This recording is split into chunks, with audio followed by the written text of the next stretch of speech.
I'm Scott Allen Miller. This is my life living in Leon, Nicaragua, just off of the Pacific Coast, where nearby the new Pacific Coast Highway, or the Costanera, is going to be coming through. Every so often, an expat or tourist or someone who's visiting the country gets an interest in this new coastal highway, thinking it's going to change the world. And no sooner did I make a video going into depth about this new highway and why there's really no interest in it from Nicaraguans and only from expats who've never been out to see where it is going to go. Then we get a question because it was posted on Facebook: is the new coastal highway going to turn San Juan del Sur, the most popular tourist and beach destination within Nicaragua, into a ghost town? It's a reasonable question, and it's important to understand the context behind this, so we're going to talk about that today, even before we post the video about the Costanera, which is going to come out maybe next week, right after the bump.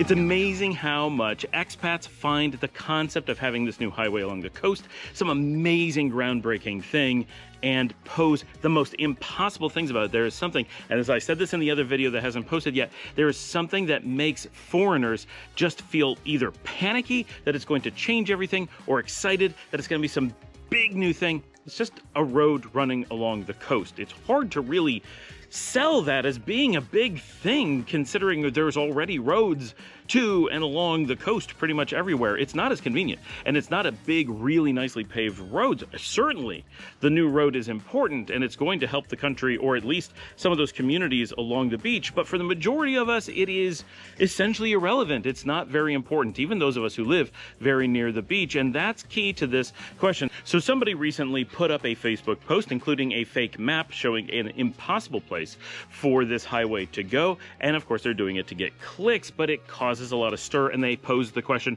would having access to all of these beautiful beaches along the coast suddenly make San Juan del Sur a ghost town? Well, this is based on the supposition that San Juan del Sur is easily accessible, and that is its driving factor. That is the key point of interest, making people go there, which, if it was a person, that would be really insulting to imply that San Juan del Sur has no value and it's just there out of convenience, which alone is kind of insulting to it as a town. But here on the show, we're generally open to insulting San Juan del Sur. It takes its licks, but it acts pretty well about it. But in reality, let's be honest, San Juan del Sur is not easy to access. In fact, it is one of the least accessible major beaches in the country. It is the farthest south of the major beaches. It requires you to go farther out of any major metropolitan area, other than the extreme northern beaches that go out on a peninsula around a volcano, than any other in the country. It is well connected by a high quality road, but so are many other popular beaches. San Juan del Sur is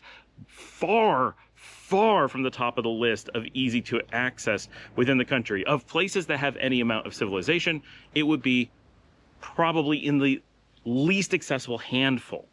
Right? If you're looking at any of the beaches here in Leon, all of them are more accessible. Not just the city beaches, which are by far the most accessible in the country, but also the Leon South beaches in the Valero and Sandino and that kind of range. Those are much more accessible than San Juan del Sur. Just far easier to get to. The Managua beaches, wildly more accessible from the capital and the majority of the population than San Juan del Sur, and even the Curaçao beaches, very easy to get to. And so forth. Even northern Rivas, places like Popoyo, are actually easier to get to than San Juan del Sur, unless you're only talking about entering from Costa Rica and never going into Nicaragua. So easily accessible to Costa Ricans? Okay, we'll give that to San Juan del Sur, but easily accessible to Nicaraguans and people traveling in Nicaragua and people who live here and expats who are here. No, San Juan del Sur, definitely not easily accessible. Don't avoid it because I'm making it sound inaccessible. That is not the case, but it is far from the casual, I'm just going to go to the nearest beach kind of place. Nearly everyone in Nicaragua, we're talking 98% of the population, sees San Juan del Sur as a destination they have to go through an effort to get to. It doesn't have great public transportation going to it. It doesn't have that many really awesome shuttles going to it. It doesn't have big buses going to it. It's a pain, and it's far away from nearly every population center. Even its own regional capital, it's one of the farthest points. So that is not what's going on in San Juan del Sur. And real quick, why do people go to San Juan del Sur? One, history. This is where the 49ers crossed Nicaragua. This was the portage point, and so it grew up in the early days as this key point of portage because of people coming up the Rio San Juan, crossing Lago Cocibolsa, or Lago Nicaragua, as many people know it, crossing at La Virgen, taking the short road, which is why it's one of the better paved roads in that part of the country, out to San Juan, where they're able to put in at the bay and sail on to California. So it's popular from a historical perspective. Hundreds of years of being a major transportation hub. That's what got it its start. But its key reason for being such a great transportation hub, both the super narrow aspect of the isthmus just behind it, but also it has the only large quiet bay in Nicaragua. So if you're looking for a non-surf beach, a place that does not have riptides, a place that does not have heavy surf, a place where you can casually go into gradually deepening water, San Juan del Sur represents basically your only option in the country, certainly your only large option in the country. It's also surrounded by a kind of C-shaped, beautiful mountain ring, something that's relatively unique. There's a few others of those. They're not 100% unique. It's definitely the biggest and most scenic of all of those. So of a lot of things like that, San Juan del Sur is unique or the best in the country. So that has contributed to then it growing up and having the most infrastructure, and it has the most history. Of those, only infrastructure could potentially be replaced by putting in a road and increasing traffic to somewhere else.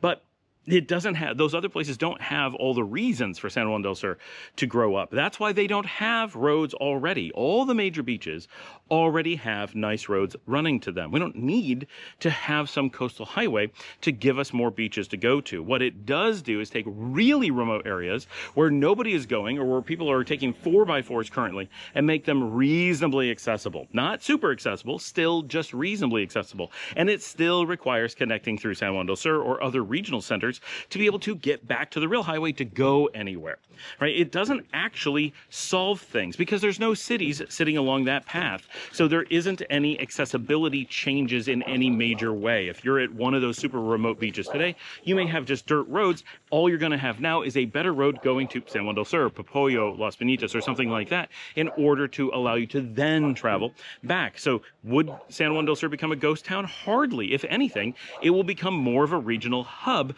because all the little tiny places around it that currently are uninhabited may gain some small number of people who will then want to come into San Juan del Sur in order to get resources because they will still be so far away from the cities. Just to give some numbers, let's think about what this is like today. Today, if you want to go from Rivas to San Juan del Sur, it takes roughly 45 minutes. It depends on traffic and stuff. You can do it a little bit faster, but it can also end up being a little bit slower too. Rivas is the regional capital, which has the big grocery stores and what reasonable shopping there is. A lot of people from San Juan del Sur actually go on to Managua, though, because Rivas doesn't have that much. It's not bad. It's a nice city. It's a safe city. It has good shopping, but it doesn't have the big shopping. All of us from the outer cities go into Managua for our big time shopping. So you're still doing that quite often from San Juan del Sur. Once you're driving an hour to get to Rivas, you might as well just go straight on to Managua and make your big shopping trip of it. Is what many people think, and it does make sense, especially as you're entering from the south side. So a lot of the really big shopping in Managua is pretty accessible to people coming from San Juan del Sur, even though the distance is pretty far. But once you're in the car, right? That's the point. Now, if you live in one of those small villages that we consider in the San Juan del Sur zone, these are the ones that would be serviced by this highway. The highway is not going to connect them to Rivas. It's going to connect along the beach, which goes to a bunch of nothing, just a bunch of other small little fishing villages for a really long way until you get to, like, you know, Popoyo, which is not that big. If you're anywhere in the south side of Rivas, you're still going to want to take that highway to, you got it, San Juan del Sur, because it's going to be your only place around. Those beaches today may have 2 to 30 people living on them. With a highway, they may get up to 50 to 100 people. For sure, it's going to see some growth. It's going to help spread people out around the country. It may open up some new places for development, but mostly it's opening up places that have no one today because they're so hard to get to, or you got to have a 4x4 and you're in the mountains. It's just really hard. So this is going to make that slightly easier, but it's only going to be a lot easier for people who live directly on the highway. If you live anywhere off the highway at all, guess what? You're going to need a 4x4 to get to the highway. So it's not solving as much as anyone's imagining, except for maybe opening up frontage on that road itself. We'll have to see exactly how that plays out. But who wants to have beach frontage on a highway, right? Some people, but not a lot, right? You need a lot of space to make that make sense. And for a lot of the places you kind of want to go around there, again, that 4x4 is just going to keep making sense. So you're not solving as much as you think. So those people who now live 15 to 20, maybe 30 minutes outside of San Juan del Sur are going to cruise along that much slower coastal highway, come into San Juan del Sur, and then face 45 minutes back out to Rivas or whatever. This is not going to depopulate San Juan del Sur. That's absurd. What it might do is create a slightly larger, maybe 1,000 extra people, maybe 2,000 at an extreme, who live within the extended zone of San Juan del Sur, who now see San Juan del Sur as their hub rather than an impossibly distant place down a dirt road. So instead of people who either completely don't live there at all today, right, or people who live there but take a 4x4 and take an hour to come into town just to do anything, so avoid it as much as possible, now it may be relatively easy to come in town, so they come in and use the restaurants and stuff. So it may help bolster just a tiny bit the downtown resources of San Juan del Sur. But if they need to go on and do their shopping in Rivas or Managua or whatever, they're still going to drive to San Juan del Sur, take the same path from San Juan del Sur, and go on up there. There's no more accessible to the people around the country to these beaches than it is already, not by any meaningful way.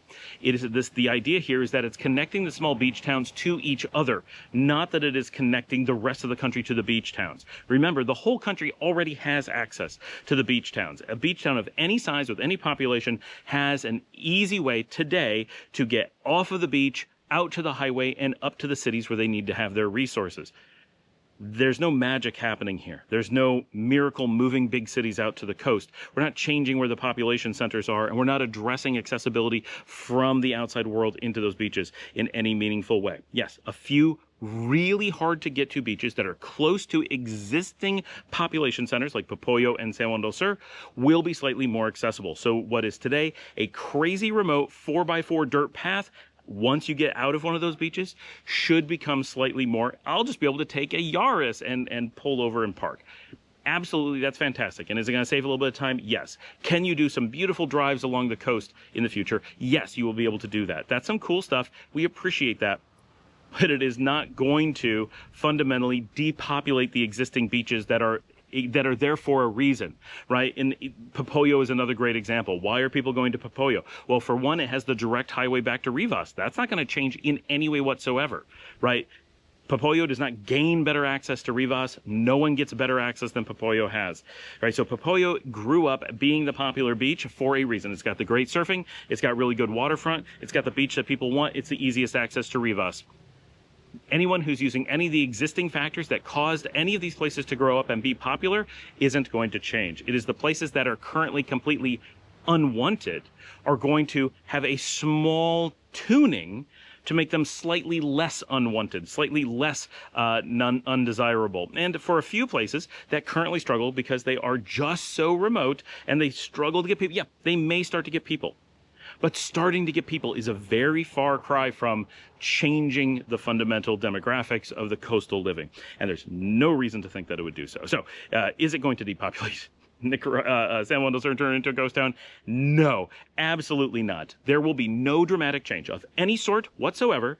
Most people will never notice, right? Most Nicaraguans will never notice that the new coastal highway is there. Most expats will never notice that the new coastal highway is there. Very few people will notice, and those that do will think of it as just a road that connects some places along the beaches. That is all it is going to be, right? So anyone who posts anything that something dramatic or exciting or anything is happening other than just the general, hey, this big project has been completed, that's exciting kind of thing, it's full of hot air. That is not what's going on here. It's not proposed. It's not supposed to be what's going on. It is a very simple coastal highway. It's not going to change the world. Thanks for joining me. Like and subscribe. If you'd like to support the channel, you can buy me a coffee at buymeacoffee.com/ScottAllenMiller. As always, hit that like button, share on social media, tell someone about the show. Let people know on these posts when people are like, this coastal highway is going to change everything. Post videos like this and be like, come on, guys, be rational. Come to like reality, right? And look at these maps. You know, they show this highway going directly over a bay in multiple places. Like we're expecting giant bridges over bays and harbors and ports. We can't do that. Nicaragua is not building 3 more Puentes de las Americas here in Nicaragua just to make a point. That is part of our video about the Chinese megacities and the ridiculous projects that people propose or pretend are actually going on here. Putting in a road along the coast, sensible, simple, practical. Putting in enormous bridges and going over wildlife preserves and building megacities to connect these things, to change the entire layout of the country. Absurd and not happening and not proposed. Nobody is talking about doing something like that. So everyone needs to come back down to earth and be like, oh, Nicaragua does practical, realistic projects. We're not trying to, completely destroy the ecosystem and just have giant bridges sitting out on the coast just to look pretty from people who are, floating by in their yachts. All right. I will see all of you tomorrow.